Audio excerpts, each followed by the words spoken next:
Chung kedo gi mibadhi pacho ka EACC oyango ni kwan ji matiyo gi certificate ma bandia e tije sirikal kod e sekta mar ji giwegi osemedore mokalo.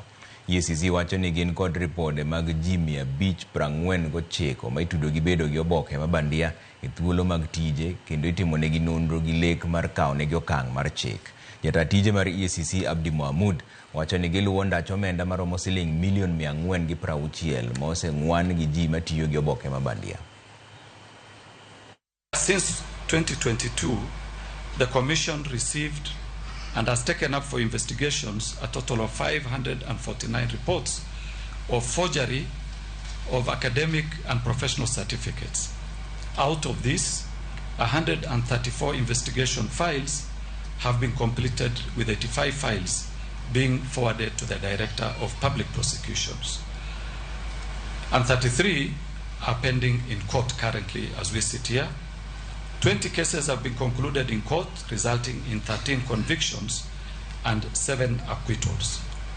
Apart from the prosecutions or administrative action taken against the suspects by the entities, the Commission has also prioritized the recovery of salary of any other benefit derived on the basis of employment acquired through fake certificates.